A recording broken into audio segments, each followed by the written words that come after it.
general bahwa imunisasi itu tujuannya untuk meningkatkan imunitas atau kekebalan seseorang terhadap suatu penyakit tertentu. Jadi vaksinasi atau imunisasi ini tidak bisa dikatakan menjamin bahwa seseorang itu tidak akan pernah kena penyakit yang sama apabila sudah divaksin. Mirip yang sekarang vaksin vaksin COVID, SARS-CoV-2, itu banyak masyarakat yang menganggap bahwa itu menggantikan sebagai kekebalan dan tidak akan kena penyakit yang sama. Jadi pengertian dasar dari imunisasi hanya untuk meningkatkan imunitas atau kekebalan terhadap suatu penyakit tertentu. Kalaupun kita terkena dengan adanya imunitas terhadap mikroorganisme yang sama atau vaksin yang tujuannya untuk disuntikkan untuk meningkatkan kekebalan tubuh kita, itu kemungkinan sakitnya akan mungkin lebih ringan, tidak separah orang yang tidak mendapatkan sama sekali vaksin dari mikroorganisme tersebut. Jadi imunitas itu dibagi atas dua, ada yang disebut imunitas aktif, yang memang kita aktif yang yang kita dimasukkan vaksin tersebut ke tubuh kita, yang itu yang disebut vaksinasi, yang itu imunitas yang secara aktif. Kalau pasif itu ya mungkin kita banyak diskusi saja. Ini semester berapa ini, Kang? Semester berapa, Kolek? Semester 2, Dok. Semester 2. Jadi,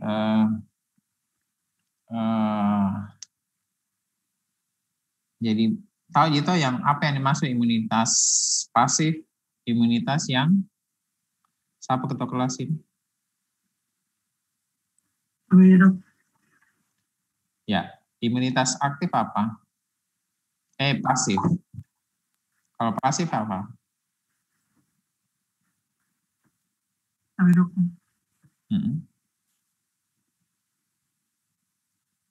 Bisa menjawab ketua kelas? Asdin, Siriwa. Dok. Yang didapatkan dari Ibu, Dok. Oke. Jadi pasif itu yang memang tubuh itu tidak melakukan apapun, tapi memang sudah ada dari sononya, yang sudah ada yang kita dapatkan dari ibu kita. Jadi imunitas pasif yaitu imunitas yang didapatkan secara kongenital atau juga yang didapatkan secara sementara saja, bukan dari tubuh yang bereaksi terhadap antigen yang masuk ke tubuh kita. Jadi kan kalau aktif kan antigen itu bahagian dari mikroorganisme yang kita masukkan, yang kita berharap tubuh yang akan merespon terhadap itu, yang akan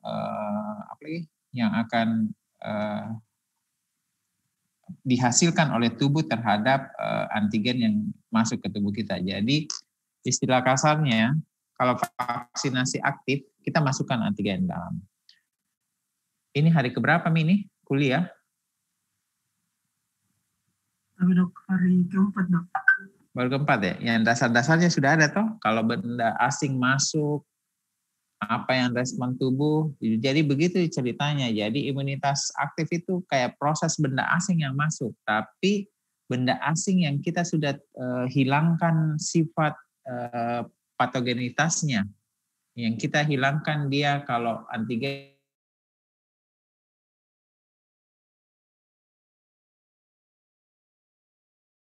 sifat imunitas dari bakteri tersebut atau virus tersebut kita tetap simpan, sehingga itu akan merangsang terbentuknya imunitas tersendiri. Terus tidak ada yang bisa mengatakan bahwa itu akan tersimpan lalu lama. Jadi lama di tubuh kita. Jadi tergantung dari bagaimana respon tubuh kita dan juga bagaimana virus atau mikroba atau bakteri yang dimasukkan itu bereaksi ke tubuh kita. Jadi ada yang bersifat short term, ada hanya lambat saja. Jadi makanya kenapa harus di booster, harus disuntik lagi supaya menimbulkan kekebalan lebih lanjut lagi. Terus lanjut. Sorry. Jadi secara general imunisasi dasar itu hanya tidak semua vaksinasi yang kita masukkan itu hanya satu kali. Karena itu hanya bersifat memicu dulu. Jadi kenapa dalam program pemerintah biasanya ada pengulangan untuk pemeriksaan bukan pemeriksaan, untuk vaksinasinya. Jadi ada kurang dari 80% imunisasi itu harus dilakukan di ulang atau booster. Dan ini tujuannya, ingat saya tujuannya, hanya menurunkan angka kesakitan, menurunkan angka kematian, menurunkan angka kecacatan. Tapi tidak ada yang mengatakan bahwa tidak akan sakit. Kalaupun sakit, itu gejalanya lebih minimal. Jadi tujuannya adalah menurunkan angka kesakitan, kematian, kecacatan, dan eradikasi suatu penyakit tertentu. Hanya tertentu ya, tidak semua vaksinasi itu bisa menghilangkan sama sekali. Misalnya yang vaksinasi apa ya yang memang sama sekali sudah tereliminasi. Misalnya yang di Eropa itu cacat tidak ada sama sekali. Karena dia sudah memvaksin pada masa itu. Sebelum jauh-jauh hari. Jadi dia memang sudah tereliminasi. Tapi tidak ada pernyataan yang mengatakan bahwa vaksinasi itu bertujuan untuk mengeradikasi semua penyakit. Jadi hanya penyakit-penyakit tertentu saja yang bisa dimatikan. Terus ini yang contoh dari imunisasi pasif, bagaimana transfer zat antibodi sel imun ke orang yang tidak memiliki tersebut. Misalnya yang dari ibu melalui ke plasenta, tapi biasanya imunitas itu hanya bersifat sementara, tidak menetap di tubuh tersebut. Misalnya kalau bayi, kira-kira imunoglobulin G-nya itu akan habis dalam waktu 6-8 bulan. Terus ada juga yang imunitas melalui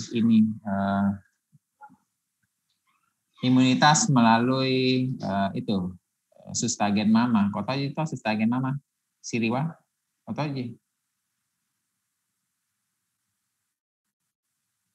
Apa? Kau tahu aja sustagen mama? Tahu ke Siriwa ini. Susu tak gentung mama dari ASI. Dari ASI itu maksudnya. Jadi dari ASI tersebut yang mentransfer imunitas dari ibu ke bayi.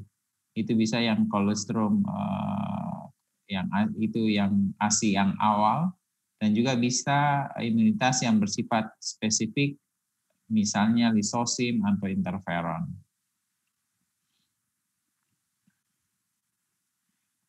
Kalau imunitas pasif artifisial, misalnya yang dimasukkan ke tubuh kita, terus ini enggak usah mau hafal gini. Jadi intinya bahwa ada yang beberapa imunitas yang harus dilakukan, misalnya kita mau ke negara Afrika atau dari Afrika mau masuk ke negara Eropa, biasanya dia ada istilah kartu vaksinasi.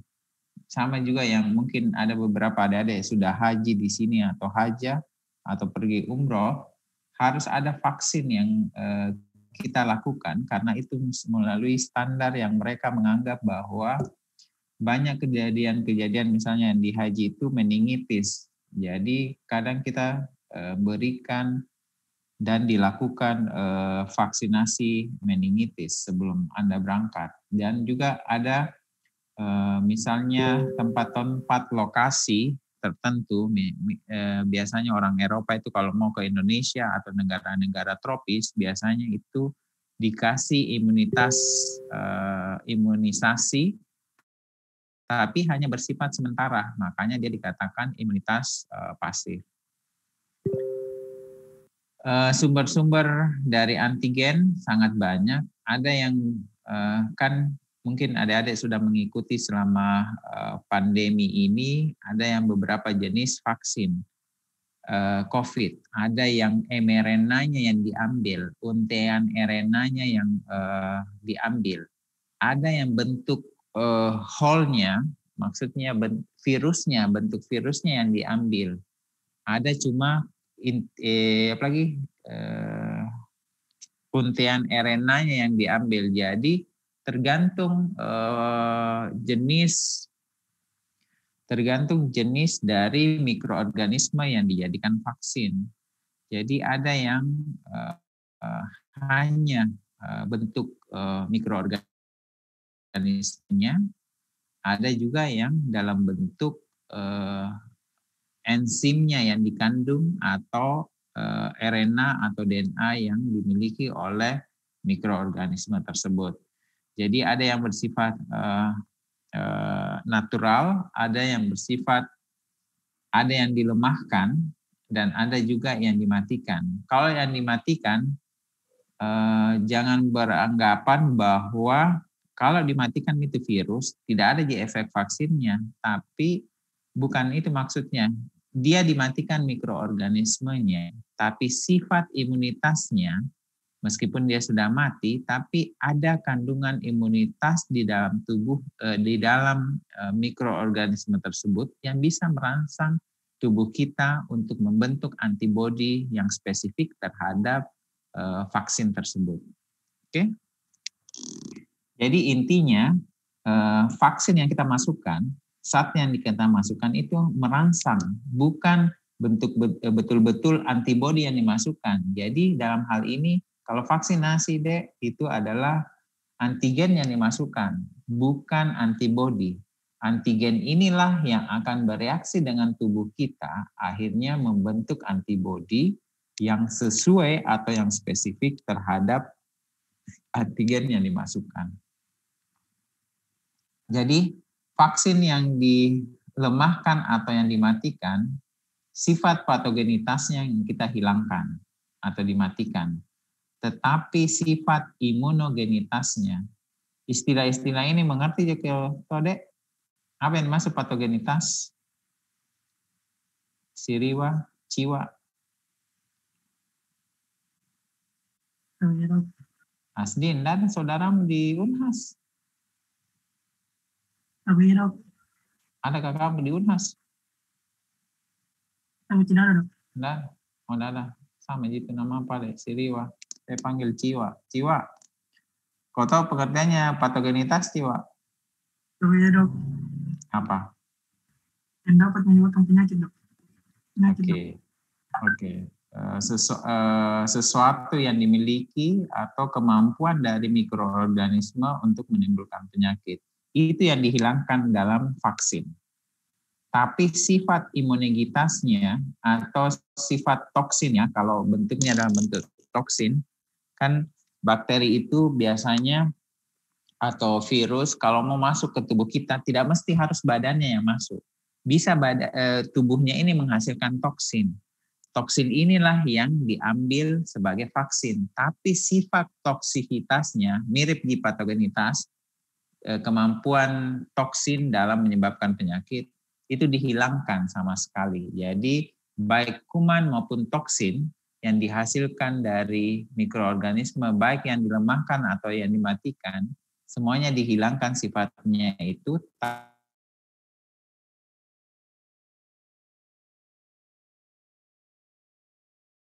tapi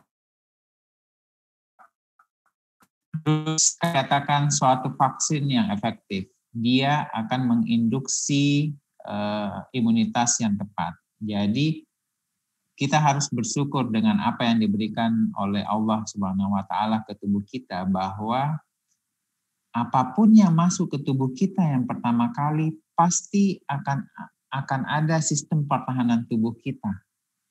Apakah dia akan menghilangkan antigen tersebut?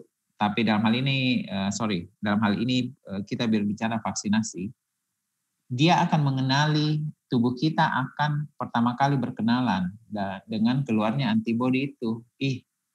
Ada musuh satu, anggap di tubuhnya Ciwa. Siapa kau, Ces? Masuk ke tubuhku. Otomatis kita akan berkenalan dengan proses pengeluaran antibodi. Tapi karena vaksin kan sifat patogenitasnya sudah keluar nih, dimatikan Ki. Jadi tidak akan pernah menimbulkan penyakit, tapi tidak akan menimbulkan sakit. Tapi tubuh kita, antibodi dalam hal ini berperan, saya harus kenali ini. Saya harus berikatan dengan ini. Saya harus mengikat antigen dari anggap virus corona, virus SARS-CoV-2. Jadi sudah ada memory cell yang terbentuk, sudah ada antibodi yang khusus mengenali SARS-CoV-2. Sama misalnya yang orang kalau langsung bayi lahir, biasanya kita disuntik BCG. Jadi di tubuh kita ada kekebalan terhadap TB, tapi tidak 100% kita tidak akan kena TB. Jadi tergantung lagi kondisi tubuh kita. Jadi pada saat paparan kedua, biasanya kalau timbul penyakit itu pada paparan yang kedua. Kalau ada paparan kedua, barulah timbul, ada si musuhnya Ciwa yang biasa datang. Ini masuk kedua kali, tubuh akan berespon, ini efekku, ini antibodiku, supaya kau bisa mati. Jadi begitulah prosesnya sebenarnya, bagaimana proses terjadinya infeksi, bagaimana akhirnya kita nggak sakit, dan begitu juga sama proses bagaimana tubuh kita berespon terhadap struktur atau antigen yang dimasukkan di tubuh kita untuk proses vaksinasi. Jadi harus menginduksi bentuk imunitas yang tepat. Terus syaratnya vaksin yang bagus, stabil dalam penyimpanan, terutama vaksin yang hidup ya. Kemudian imunogenisitasnya yang cukup. Biasanya hal inilah yang imunogenitas yang kita harapkan. Yang kita harapkan tubuh kita membentuk hal yang spesifik terhadap antigen yang dimasukkan. Jadi pemberian vaksin bisa dalam bentuk oral atau parenteral. Parenteral bisa dimasukkan melalui penyuntikan. Terus respon imun vaksinasi, ada 2 respon yang imun vaksinasi, ada namanya respon imun primer. Bukan rest in peace ini, kecuali Ciwa tiba-tiba rest in peace, hati-hati kok Ciwa. Lagi berapa hari kau Ciwa? Seriusnya Siri, lagi ke berapa hari dek? Iya dok. Enggak mengerti. Lagi ke berapa hari dek? Salah. Jadi biasa ini respon imun primer biasanya dalam proses pajanan pertama dengan antigen. Maksudnya paparan pertama. Jadi respon imun yang biasa mungkin Anda sudah belajar selama 3 hari sebelumnya bahwa ketika ada benda asing yang masuk, maka imunoglobulin M lah yang akan terbentuk pertama kali. Oke? Karena ada antibodi yang sudah ada di tubuh kita meskipun tidak ada antigen, itu disebut apa? Apa? Disebut apa itu antigennya? Antibodi apa yang ada memang di tubuh tak meskipun tidak ada antigen. Kan secara general antibodi akan terbentuk kalau ada antigen. Antibodi akan terbentuk kalau ada musuh tak, dalam hal ini antigen. Kira-kira apa antibodi yang sudah ada di tubuh tak, tapi dia sudah terproduksi meskipun tidak ada antigen. Apa? Ada yang bisa jawab? Siapa yang IPK 4 sini? Yang kok ketua kelas terus tahu? Siapa? Ikram. Mana saya namanya? Ikram ya ini. Videonya yang stuck, pura-pura pura-pura memperhatikan baru mati. Mana kok Ikram? Nanti saya lapor pengelola langsung. Mana kok Ikram? Mana kok? Muhammad Ikram. Mana kok dek? Banyak mengaktifkan ini. Masa saya absen kok satu-satu? Saya lapor kok sama pengelola. Nah, awas kok. Pengelola blokmu satu rumah sama saya, jadi kulapor kok, hati-hati mami kok. Jadi saya tergantung, tidak gitu. Nanti ya terserah kalian mau mengikuti kuliah apa enggak, terserah deh, karena sangat banyak. Tanya senior-seniormu, imun itu gampang sekali Ci, langsung kok lulus one shot. Nah, tidak Ji, tergantung bagaimana cara kita jadi kadang imunologi itu deh main logika Ji juga, jangan terlalu memikirkan ribet-ribetnya, berpikir yang secara sederhana, jangan mau itu terlalu hafal apa yang ribet sekali. Intinya anggap sesuatu yang masuk ke tubuhmu lain, bagaimana responmu. Anggap misalnya sama ceritanya datang Pak Luka di rumahmu atau perampok lah. Kalau perampok kan kelihatan, apa yang kau lakukan? Tergantung bagaimana kondisi tubuh kita. Perampok akan berhasil mengambil barang-barangmu kalau kau tidak ada daya tahan tubuhmu, tidak melawan tongkol. Begitu sebenarnya yang terjadi. Atau di kondisi tubuhmu ada perubahan.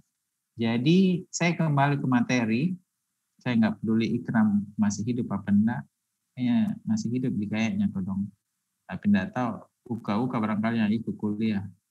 Jadi itu mami. Ada juga santinya kuliah ini. Di meja boski lagi Muhammad Sahril. Pak, lapor Pak. Ada surat mau ditandatangani. Tidur Ki. Tidak balik-balik Ki Muhammad Sahril. Apa kau bikin Muhammad Sahril? Nah, lihat kok enaknya tidak ada. Artinya foto aja saya. Sahril tidur kok. Buka mi orangnya. Sahur mi. Imsak mi. Cepat kok. Sahril. Astaga Sahril. Udah bangun. Ya Allah. 2 minggu dapat. Sahril Ramadan lagi namanya. Sahril. Assalamualaikum. Lihat kok nah Sahril nah. Tidak ada nadang. Jiwa. Telepon itu Sahril. Apa nak bikin ini? Goyang juga yang jinah tidak ada dengar lihat kona astaga ku video kok Sahril baru ku kirimkan kok pengelola biar kona marahi itu tidak ada tuh bikin toh Sahril Assalamualaikum tidak ada dengar Sahril. Tidak bagus ke mikrofonnya. Sambaran ada dengar. Sahril, kau dengar ya saya bilang.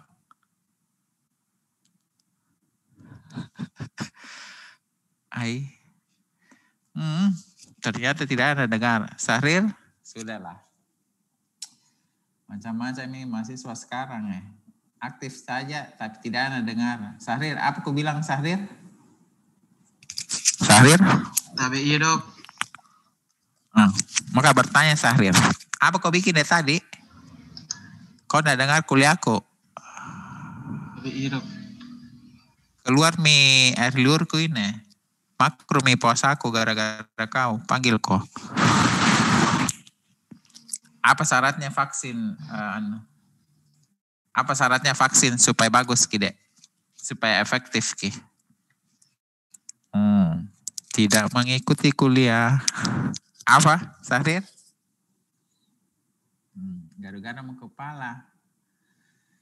Oke, saya kembali lagi jadi ketika pertama kali kita kena paparan antigen yang berbeda, itu akan terbentuk, pertanyaanku dari tadi belum dijawab. Antibodi apa yang tidak membutuhkan antigen? Yang sudah terbentuk. Ini yang Harry Potter model. Mana itu Harry Potter? Ahmad Wirawan. Antibodi apa yang sudah terbentuk tanpa adanya antigen?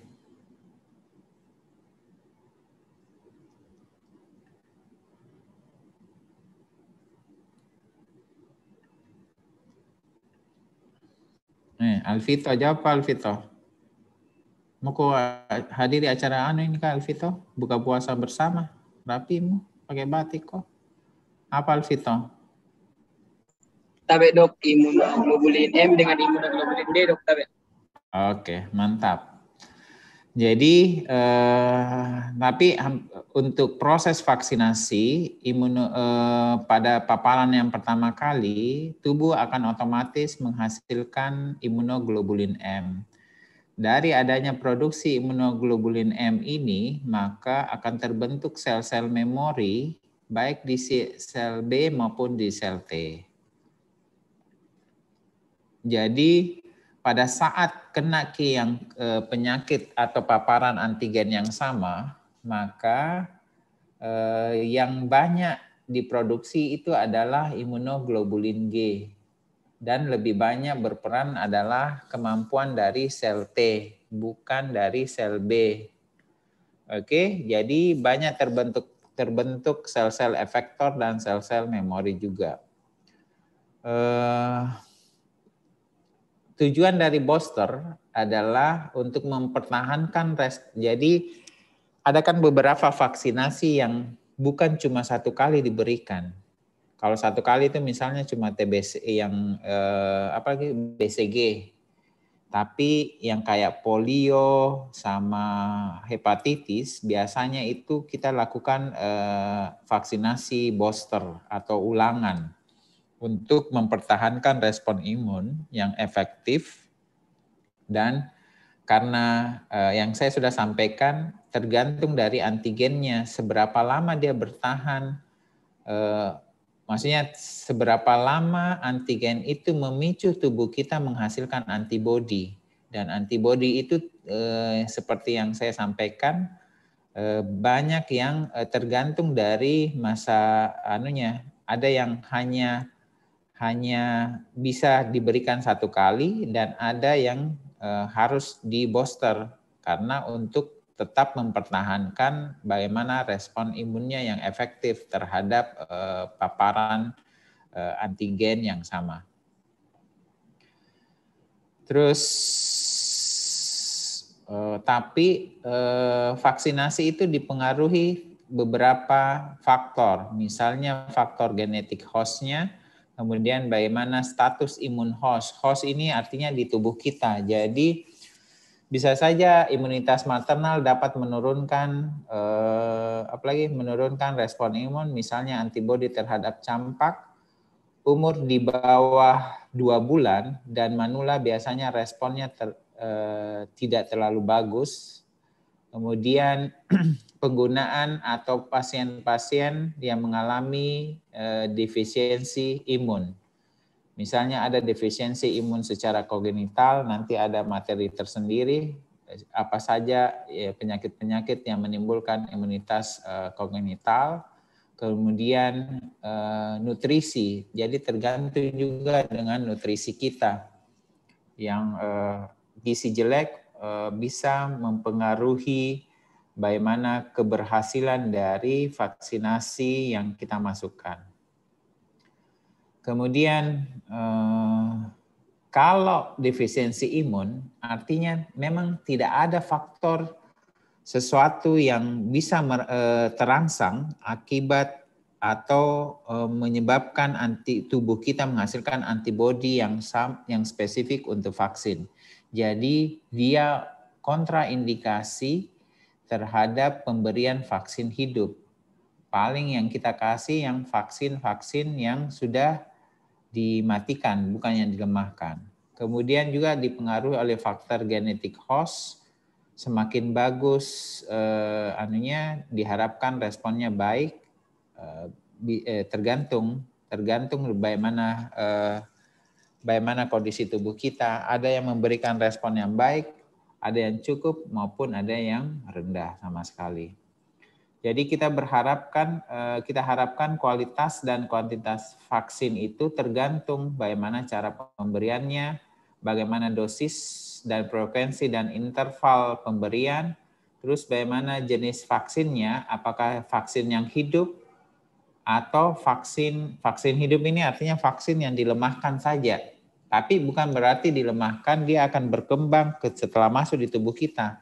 Kan yang saya selalu ulangi bahwa yang kita simpan untuk antigen yang kita jadikan vaksin adalah sifat imunitasnya, bukan sifat patogenitasnya ataupun toksisitasnya. Terus apa maksudnya tergantung apakah kita memberikan tambahan apa tidak atau booster, tapi booster itu berupaya untuk meningkatkan respon imun vaksinasi supaya lebih efektif dan juga dipengaruhi bagaimana proses penyimpanan dari vaksin tersebut, khususnya yang vaksin yang masih hidup. Jadi ini perbedaan yang secara sederhana, apa itu vaksinasi pasif, apa itu vaksinasi aktif. Biasanya kalau pasif itu jelas pemberiannya secara parenteral, kalau aktif oral, kemudian efek imunnya bisa segera akan timbul secara cepat, tapi cepat juga hilang. Tapi kalau aktif, imunisasi yang kita maksudkan, itu biasanya membutuhkan beberapa waktu, dan juga berlangsung lama. Jadi biasanya kan kita beberapa nanti mungkin adik-adik akan dengar bahwa kadang ibunya itu takut sekali anaknya divaksin. Karena demam dok, enggak mau deh. Sebenarnya demam atau efek-efek yang ditimbulkan dari proses vaksinasi itu normal. Itu tergantung bagaimana respon tubuh orang itu masing-masing. Ada yang memang tidak ada gejala sama sekali, ada yang memang karena mungkin pada saat pada saat vaksinasi kondisi tubuhnya lagi jelek. Makanya kadang ada yang sudah divaksin di sini. Kadang yang waktu vaksin Sinovac biasa ditanya, ada penyakit pemberat enggak? Hipertensi enggak? Sekarang lagi demam enggak? Karena kita khawatirkan ketika mereka ada kondisi tertentu kayak misalnya demam, kerja tubuh kita itu menjadi 2 kali. Ini demam karena penyakit yang lain, ada juga biasa efeknya karena namanya juga vaksin benda asing antigen pertama kali masuk ke tubuh kita, secara notabene tubuh akan berespon dalam proses misalnya yang sangat sederhana demam. Terus efek samping biasanya sangat jarang untuk imunisasi yang diberikan secara aktif. Terus indikasi biasanya untuk imunisasi pasif itu yang bersifat sementara, yang dari tadi imunisasi pasif itu yang tinggal sementara, misalnya yang wisatawan ke tempat-tempat tropis yang notabene sangat banyak penyakit-penyakit infeksi tropisnya. Terus kalau imunisasi aktif lebih ke arah pencegahan. Jadi ingat, untuk imunitas aktif hanya tujuan dari imunitas kan dari tadi sudah sangat jelas bahwa itu hanya tujuan dari imunisasi menurunkan angka kematian, kecacatan, kesakitan, dan mengeradikasi beberapa penyakit tertentu. Jadi secara general vaksinasi tidak bisa kita katakan dia bisa mengobati, tapi hanya pengobatan untuk beberapa penyakit tertentu, tapi untuk secara general untuk seluruh penyakit tidak. Terus ditekankan bahwa syarat-syarat vaksin itu bagaimana, kapan kita bisa efektivitas vaksin itu bisa berkembang, itu yang harus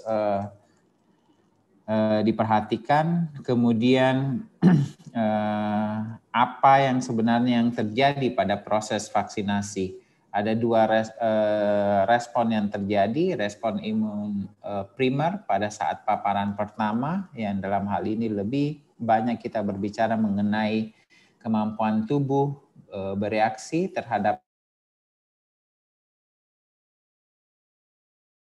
paparan pertama dengan menghasilkan imuno. Ketika respon sekunder, kita akan banyak berbicara, tunggu dulu.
Oke, saya ulang lagi bahwa sifat yang diinginkan pada saat proses vaksinasi adalah kita mempertahankan sifat imunogenitasnya dari antigen atau mikroorganisme yang dijadikan vaksin.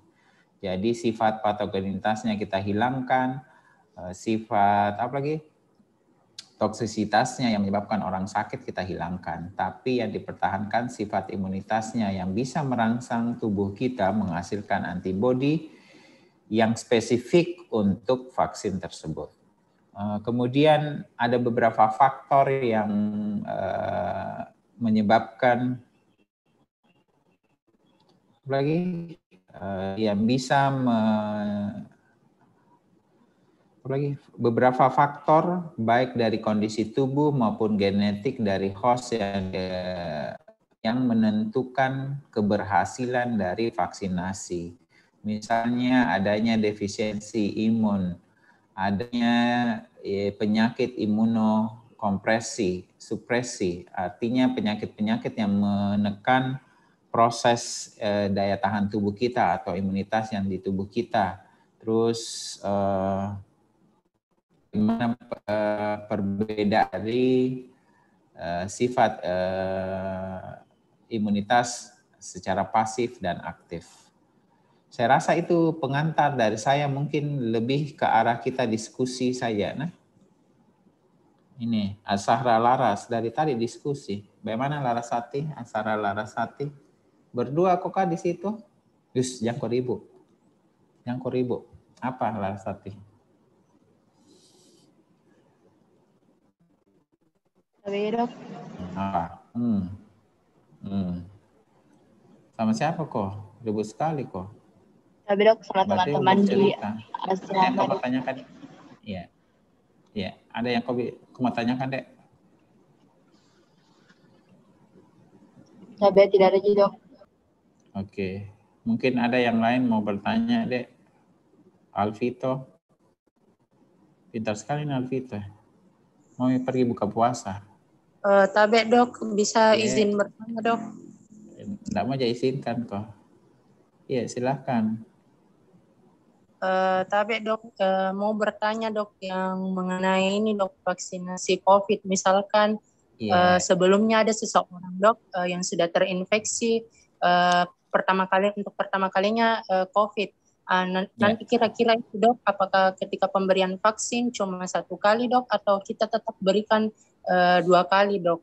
Karena kan tadi sudah kita jelaskan beberapa terkait respon imun primer, ketika pertama kali terpapar terinfeksi kan sudah terjadi pembentukan sel-sel B memori serta pembentukan IgM. Nah, lantas bagaimana nanti kalau misalkan sudah divaksin kembali dok? Apakah harus 1 kali saja dok, atau kita lakukan juga booster dok? Sekian, terima kasih dok. Siapa yang bertanya? Siapa yang bertanya tadi? Namanya siapa ya? Tapi dok, Ahmad Al-Muhtadi dok. Oke. Tapi dek,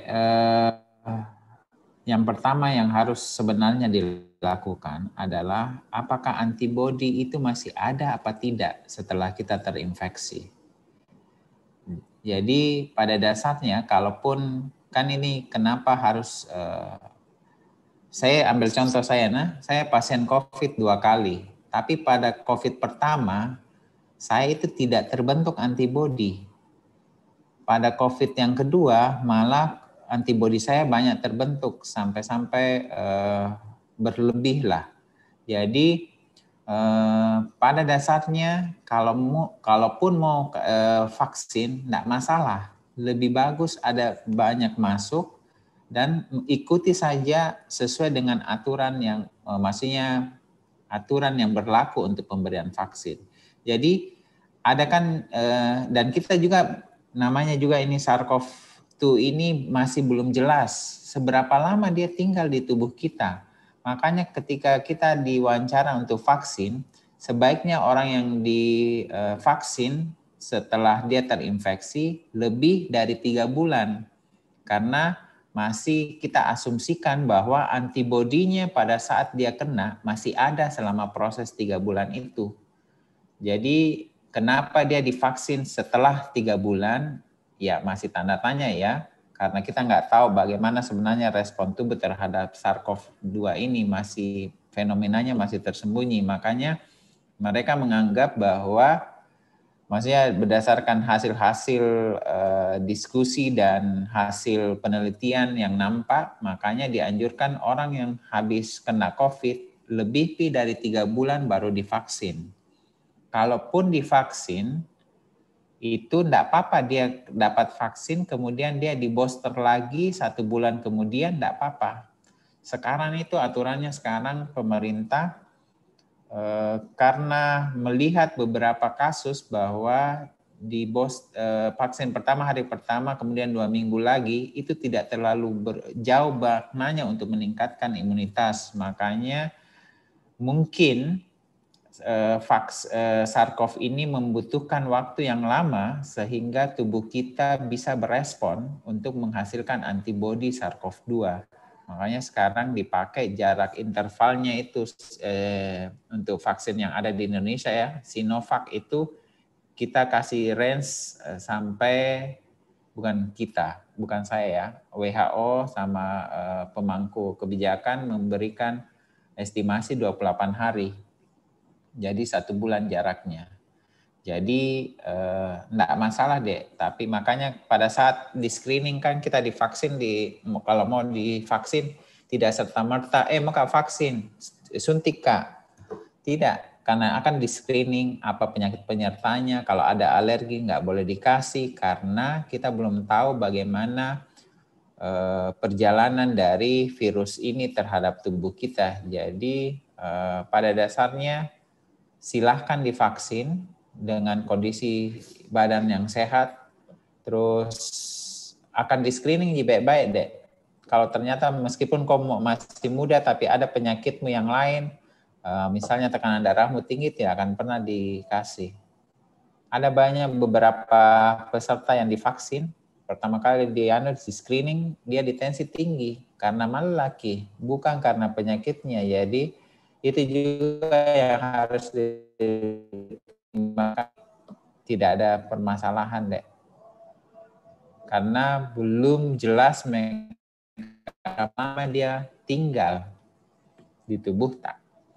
Tapi minimal dengan adanya paparan pertama itu menyebabkan sudah terbentuk sel memori khusus atau spesifik terhadap SARS-CoV-2 itu. Oke? Ada lagi, Sahrir, bangun mo ko. Dia nak dengar lagi Sahrir nah. Iya dok. Baru nak dengar. Oh, mau ke buka puasa kah? Pergi mau kok cepat. Maghrib ya dok, baru buka puasa dok. Oh, saya kira. Karena dari tadi, kuliah kau minum dari tadi. Tidak dok. Oke. Ada lagi, Dek? Tabe dok. Iya, silahkan. Tabe dok, izin bertanya. Ih, kasihan Mudi, kenapa kau masih pakai putih hitam? Aduh, hari gini. Mabah, masih pakai jilbab hitam. Kasihannya itu seniormu. Ya. Tabe dok, mau izin bertanya. Kan dalam pemeriksaan biasa virus COVID itu dok, ada 3 pemeriksaan yang biasa dilakukan. Yang pertama itu biasa rapid test antibody, rapid test antigen, dan swab test PCR dok. Pertanyaan saya dok, dari ketiga pemeriksaan itu, apa sebenarnya makna hasil dari pemeriksaan akhirnya dok? Dan dari ketiga pemeriksaan itu apakah ada perbedaan kapan waktu pemeriksaannya dok? Misalkan berapa hari setelah gejala muncul baru dilakukan pemeriksaan dok Tabe? Ya, makasih. Sejauh ini Dek, untuk mendeteksi keberadaan adanya virus tersebut, gold standar itu masih PCR. Toh? Masih PCR. Dan biasanya masa-masa yang sejauh ini yang kami lihat di perkembangan pasien, biasanya lebih efektif itu setelah terjadi penularan 7-10 hari. Kita bisa mendeteksi dengan swab PCR. Swab PCR itu gold standar. Yang dilihat adalah fragmennya. Dia nggak peduli itu dia masih hidup atau masih mati. Tapi yang dilihat adalah fragmen RNA dari virus SARS-CoV-2.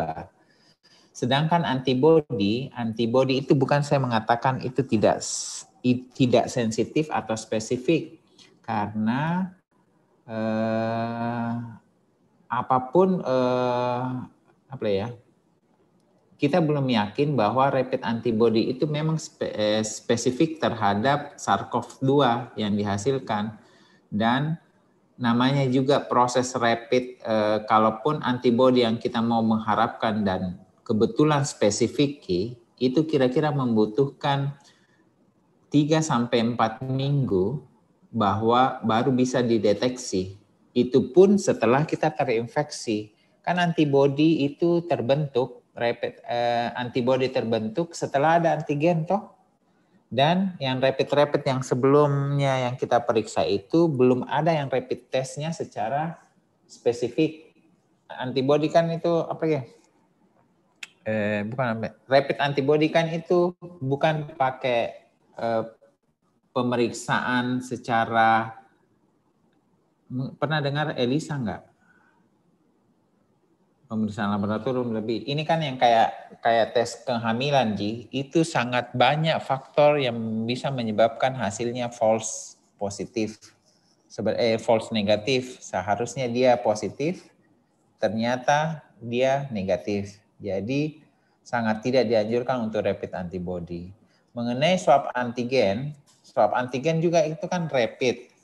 Tapi kita belum yakin bahwa banyak kalau rapid antigen, swab antigen itu lebih dipercaya hasilnya kalau dia menimbulkan gejala. Kalau supaya ada gejalanya, kemudian hasil swab antigennya positif, itu aturan dari Kemenkes sudah mengatakan itu sudah bisa dikategorikan bahwa dia SARS-CoV-2-nya positif. Karena lebih ke arah, kalau pemeriksaan antigen atau PCR, dia lebih spesifik terhadap antigen tersebut. Kalau antibody dari tadi kenapa tidak dianjurkan? Karena bisa saja ada cross reaksi atau reaksi silang yang terjadi meskipun infeksi virus lain, dia bisa menghasilkan antibody yang sama Dan itulah yang terdeteksi di alatnya, rapid antibody. Berbeda kalau dia pemeriksaan semi kuantitatif yang misalnya penggunaan ELISA, ada alatnya yang di rumah sakit, itu atau di laboratorium yang bagus, dia bisa memang memasukkan antibody yang spesifik terhadap SARS-CoV-2. Itu bisa dipercaya juga. Tapi kita nggak ada gambaran ini sudah kalau antibody terjadi itu artinya sudah ada proses infeksi sudah lama sudah terjadi mungkin 2 atau 3 minggu sebelumnya. Jadi sisa efek dari paparan antigen, jadi antibody yang terdeteksi, tapi itu sangat banyak faktor yang mempengaruhi antibody. Oke? Ada lagi, Dek? Ada lagi yang mau bertanya? Iya, silakan.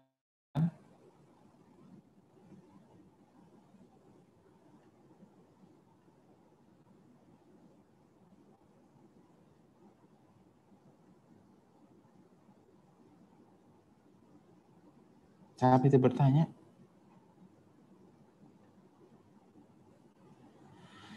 Oke,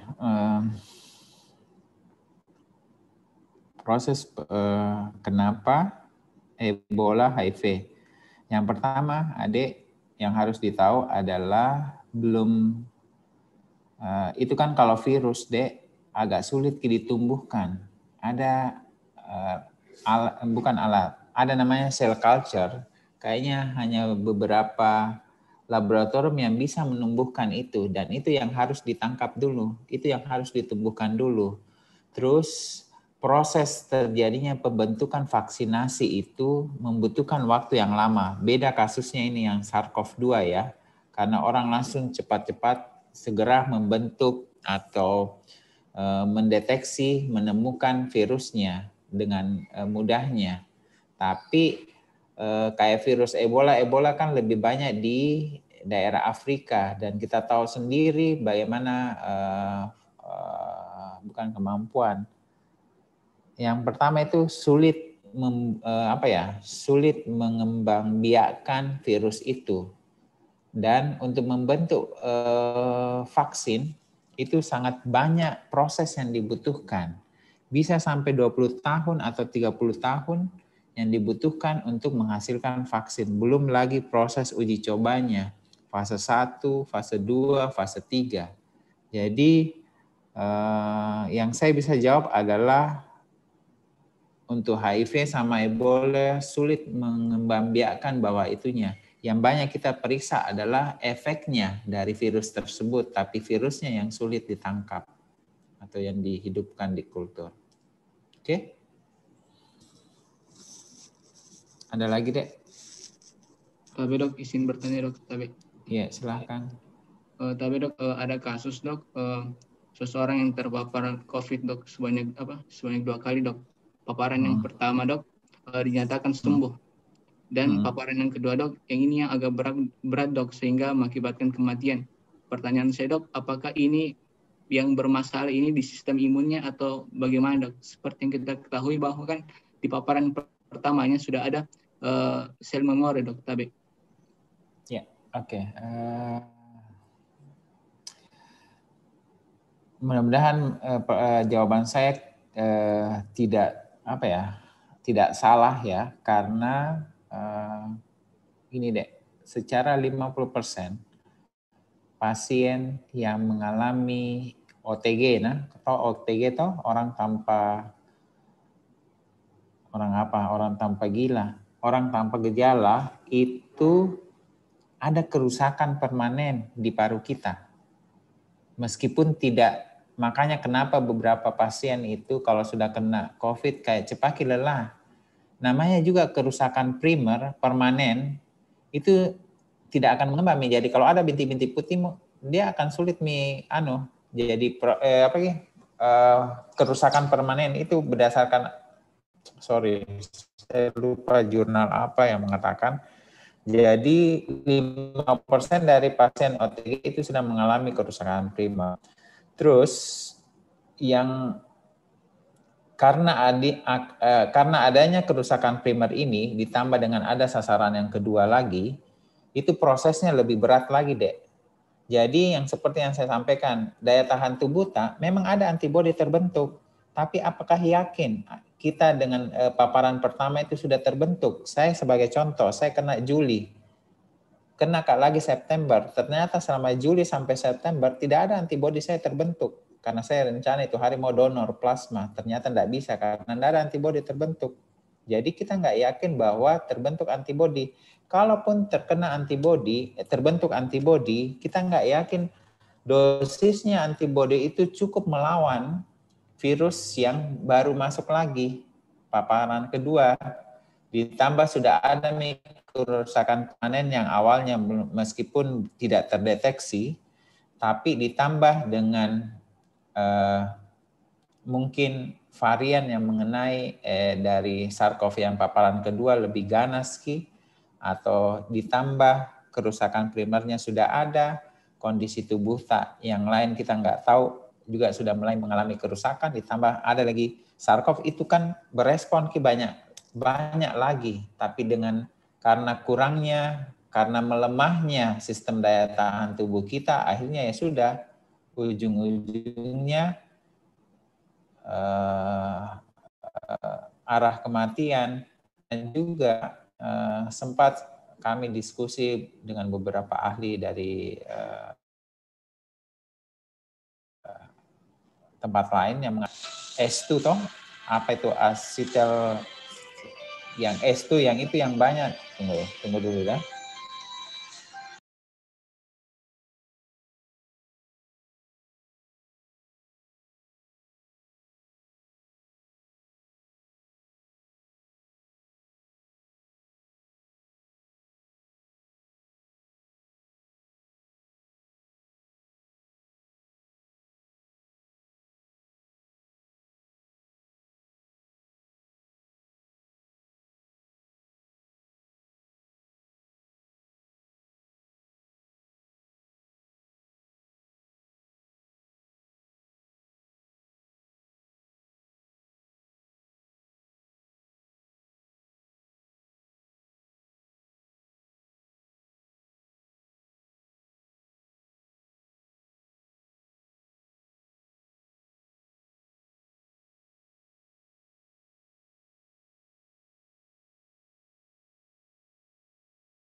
Oke, Dai, cukup Mito, Dai. Jadi sangat banyak faktor yang mempengaruhi dan kenapa, yang itu dia tadi, kenapa laki-laki lebih banyak kena, kenapa anak-anak banyak yang beberapa ahli mengatakan meskipun belum ada penelitiannya yang lebih lanjut ya, itu berhubungan dengan S2 itu yang ACE2 yang banyak yang berperan dalam proses yang dihasilkan oleh virus corona itu. Jadi virus corona itu akan merangsang tubuh kita dan biasa bereaksi dengan S2 dan S2 itu AC, nah tulisannya AC2. S2 ini yang banyak ditemukan di laki-laki, produksi dari S2 itu lebih banyak. Makanya kenapa kalau S2, kenapa secara epidemiologi kenapa laki-laki lebih banyak kena, lebih banyak parah dibanding parah dalam hal minta maaf ya, sampai kematiannya lebih banyak di laki-laki dibandingkan perempuan. Tapi tidak menjamin perempuan aman-aman juga. Tapi ya intinya kembali lagi, kalau mau berpikir ajal ya begitulah, tapi secara akademisi itu yang bisa menjelaskan. Oke, Dai. Saya rasa cukup, Minah, Siriwa. Nanti besok kita ketemu lagi mengenai hipersensitivitas. Nanti kita akan banyak cerita mengenai penyakit-penyakit hipersensitivitas. Silahkan banyak belajar. Imunologi itu bukan lebih ke arah hafalan, ada hafalan, tapi logika juga tetap harus jalan. Oke, terima kasih. Mohon maaf jika ada kesalahan. Assalamualaikum warahmatullahi wabarakatuh. Waalaikumsalam warahmatullahi wabarakatuh. Waalaikumsalam warahmatullahi wabarakatuh. Terima kasih banyak dok. Sehat-sehat. Sama suara. Terima kasih banyak dok. Pas disuruh dari tadi. Ya, oke. Viv ya. Terima kasih banyak dok.